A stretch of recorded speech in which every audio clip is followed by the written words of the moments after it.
La Slovénie, c'est un tout petit pays avec des paysages magnifiques où l'on peut faire du vélo, de la rando, et aussi découvrir de beaux châteaux. mais aussi de charmantes églises. Alors, bienvenue en Slovénie! C'est du petit village du Travet dans le Tarn que nous prenons la route en direction de la Slovénie. Nous longerons la Méditerranée, traverserons l'Italie, mais ayant un peu d'avance sur notre rendez-vous en Slovénie, nous ferons une halte à Vérone.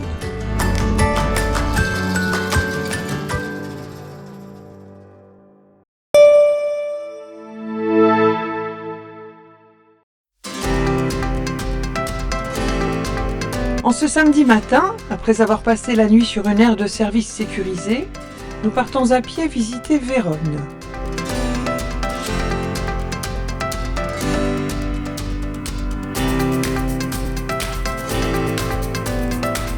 Nous voici sur la place Piazzavra.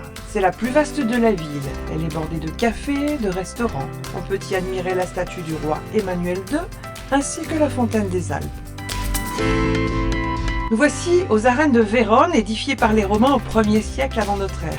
Elle constitue le 3e plus grand amphithéâtre romain d'Italie, qui de nos jours peut encore accueillir jusqu'à 20 000 spectateurs. En bordure de l'Adige, le Castelvecchio est à l'origine une forteresse militaire, construite en briques au XIVe siècle à l'initiative de Scaligeri. Elle deviendra rapidement une résidence princière. Vérone est coupée en deux par l'Adige. Le pont Scaliger permet d'arriver à l'intérieur du Castelvecchio. Il fut détruit en 1945 et reconstruit dans les années 50 avec les pierres d'origine. Voici l'église romane San Lorenzo. Elle date du début du XIIe siècle et fut construite à la place d'une ancienne basilique paléochrétienne. La Piazza delle Erbe, la plus ancienne de Vérone. On peut y admirer la fontaine médiévale de la Madonna de Vérone.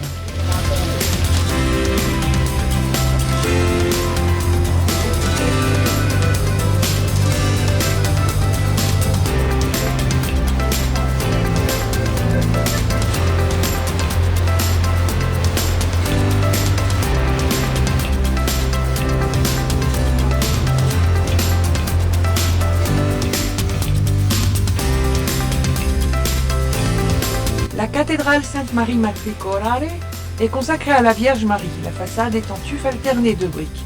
L'intérieur date de la rénovation du XVe siècle. Elle possède une nef à colonnes de marbre rouge de Vérone surmontée d'arcades gothiques. De nombreux autels ornent la nef. Ils prennent improprement le nom de chapelles. Elles sont au nombre de 10.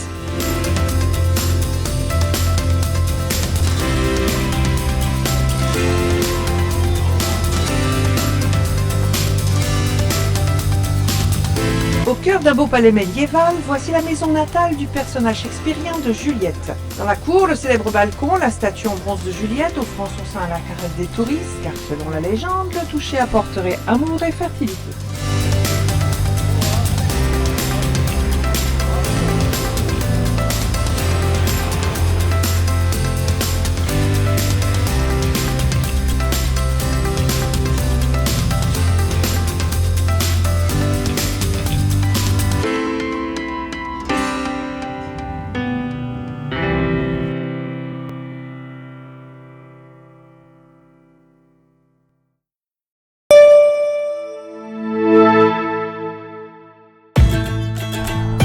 Ce dimanche 18 août, nous partons en vélo de Divača vers les haras de Lipica.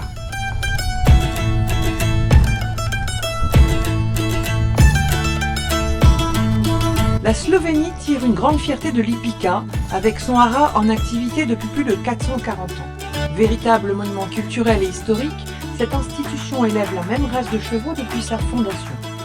La race Lipizan, telle qu'elle est connue aujourd'hui, a été créée à l'époque de Marie-Thérèse d'Autriche, dont le mari s'intéressait beaucoup à l'élevage de chevaux.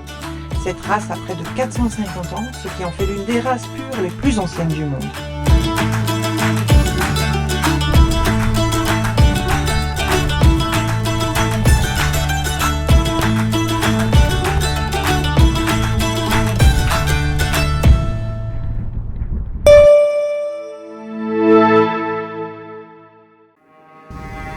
Aujourd'hui, journée grise. Ça tombe bien, on vous emmène dans les profondeurs de la terre slovène. La grotte de Podsjana est la seule grotte karstique équipée d'un chemin de fer souterrain, construit il y a plus de 140 ans. Un train unique vous emmène au cœur de l'entrecroisement des tunnels souterrains.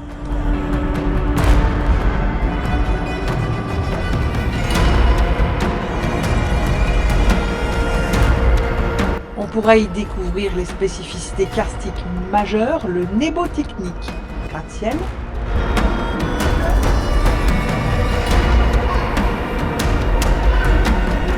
la plus grande formation calcaire de 16 mètres de haut,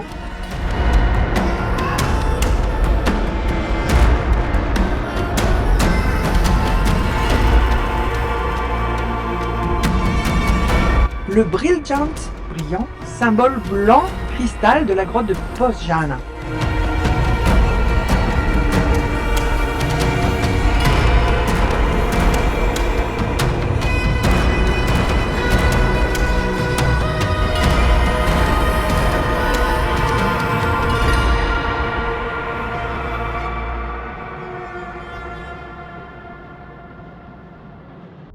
Le château de Predjama, situé en Slovénie, est une merveille architecturale et historique unique.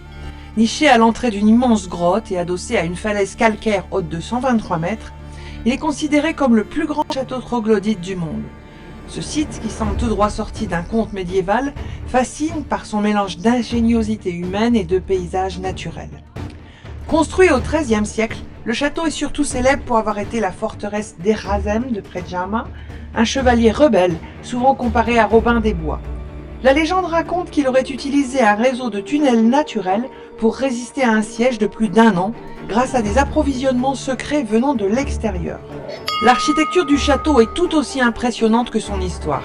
Intégré à la paroi rocheuse, il offre une défense naturelle redoutable, tout en utilisant les cavités de la grotte comme pièces fonctionnelles, ce qui était une prouesse technique pour l'époque.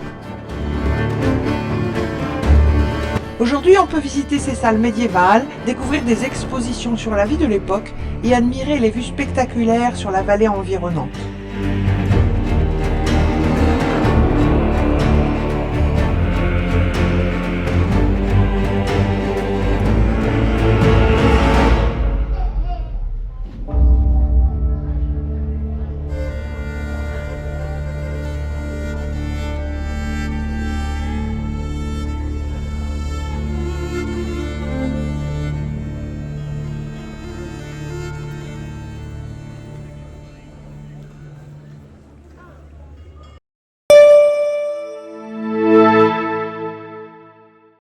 Nous partons en vélo sur la côte adriatique à la découverte des villes d'Isola et Pirane et profiter d'une magnifique vue sur mer. L'église Saint-Maur d'Isola, dédiée au saint patron des pêcheurs, est un charmant édifice baroque. Édifiée en 1356, elle a été reconstruite plusieurs fois au cours des siècles passés. À l'intérieur, on pourra admirer 10 autels et un orgue à tuyaux datant de 1796. Son clocher domine sur plus de 30 mètres. Il nous faudra gravir 99 marches pour découvrir une vue panoramique sur la mer Adriatique.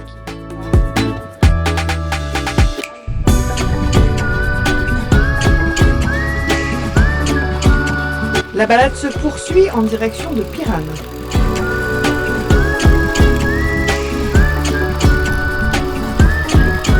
Pirane était à l'origine une ville portuaire. Une grande partie du commerce reposait sur le sel marin. Les salines ont été construites ici dès le Moyen-Âge. Et les plus importantes salines slovènes se trouvent au sud de la ville. Ici, le monastère catholique romain datant du XIVe siècle.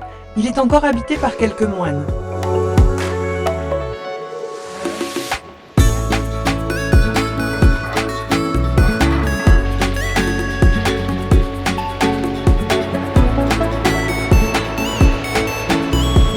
Les vestiges des fortifications de la ville, d'une longueur d'environ 200 mètres, offrent une vue magnifique sur l'Adriatique.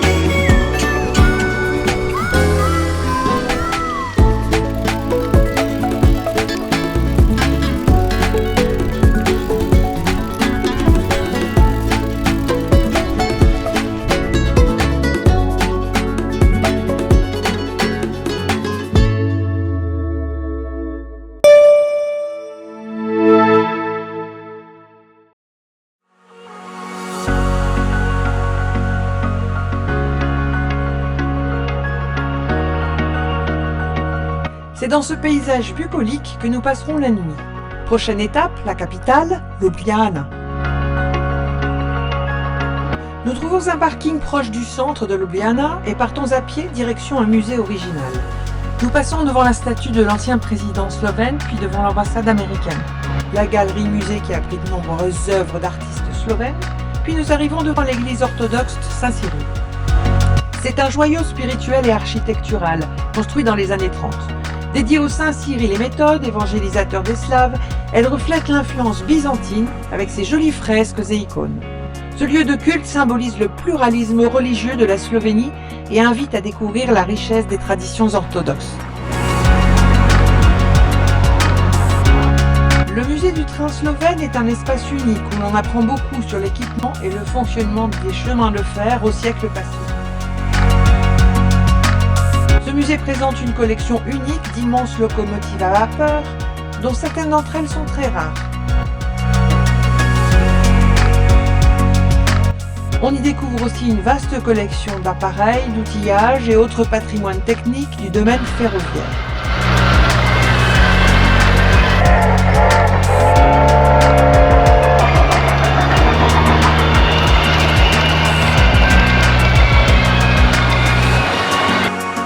Dans ce musée installé dans de vieux hangars industriels pittoresques, on apprend aussi comment l'ancienne station ferroviaire fonctionnait sous la monarchie austro-hongroise.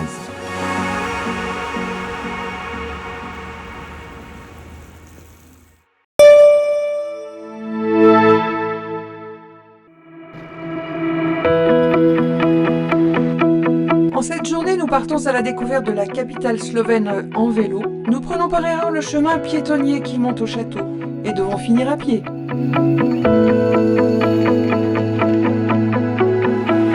Bâti au XIIe siècle, le château de Ljubljana, qui surplombe la rivière Ljubljanica, fut autrefois la résidence des margraves puis des ducs de Carinthie.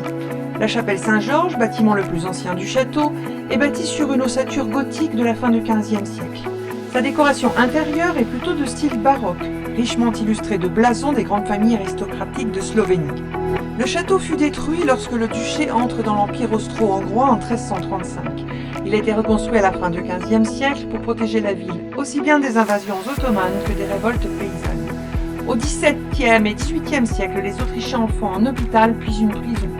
La tour date du milieu du XIXe, c'est de celle-ci qu'étaient sonnées les alertes incendie. La descente du château est beaucoup plus facile que la montée. Elle nous amène directement dans le centre-ville. Nous roulons au bord de la Ljubljanica pour arriver sur la place principale, France Prešeren, du nom du poète considéré comme le plus grand de Slovénie et aussi l'un des plus grands poètes du romantisme européen. Au XIIe siècle, l'église des franciscains Marie de l'Annonciation fut bâtie sur cette place.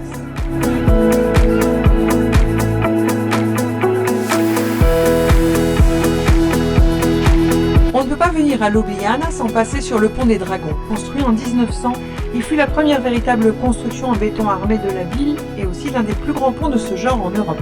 Le gratte-ciel de Ljubljana, le Debotniknik, projeté par Vladimir Šubić, était à l'époque de sa construction en 1933 le plus haut bâtiment des Balkans et il mesure un peu plus de 70 mètres de hauteur. De la terrasse du café, située au sommet, s'offrent à nous, à 360 degrés, des vues splendides sur Ljubljana.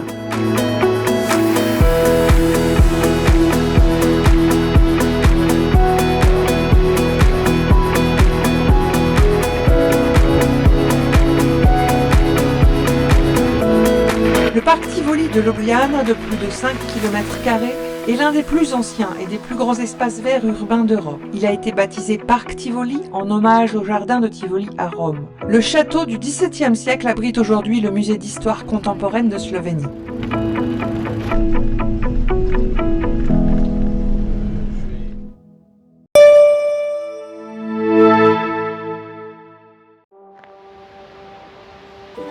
Après une nuit passée dans les Alpes Kamnik à Kamniška Bystrica, nous partons de bon matin vers les hauts plateaux.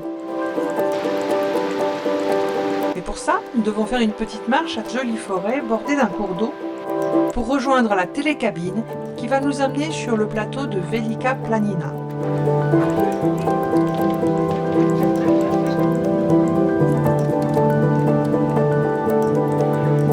faudra encore un petit effort pour découvrir ce magnifique village de bergers.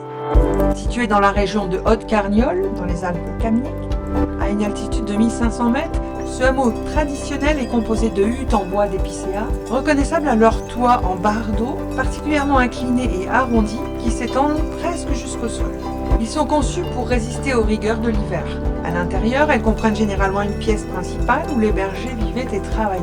En été, la zone est animée par les vaches qui paissent librement, accompagnées par les bergers qui perpétuent encore des traditions pastorales.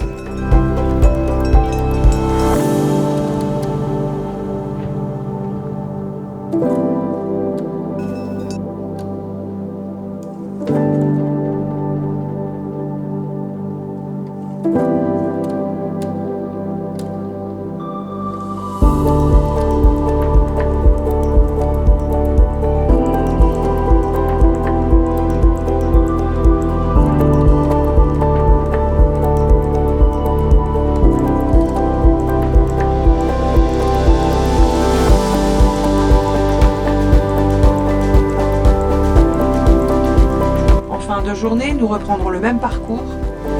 Mais avant de reprendre la télécabine, nous trinquons à cette belle journée passée au grand air.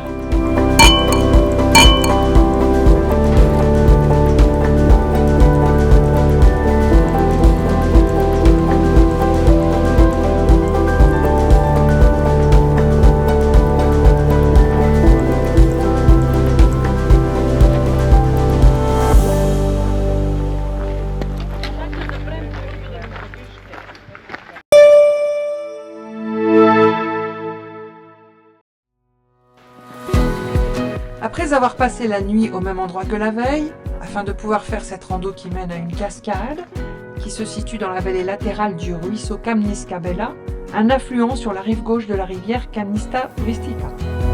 La cascade d'or glisse d'une hauteur d'environ 40 mètres à un débit très réduit à cette période de l'année. Nous sommes un peu déçus, nous ne nous attarderons pas sur place, nous préférerons prendre vite la route pour continuer notre périple.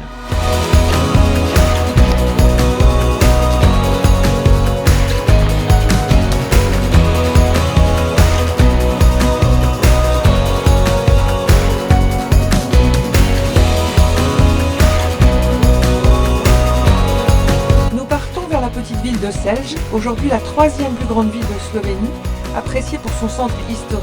La cathédrale Saint-Daniel est une cathédrale de style gothique tardif et baroque. D'abord une église datant du XIVe siècle, elle fut restaurée et agrandie. C'est au XXe siècle qu'elle devient le siège du diocèse de Selj et devient une cathédrale.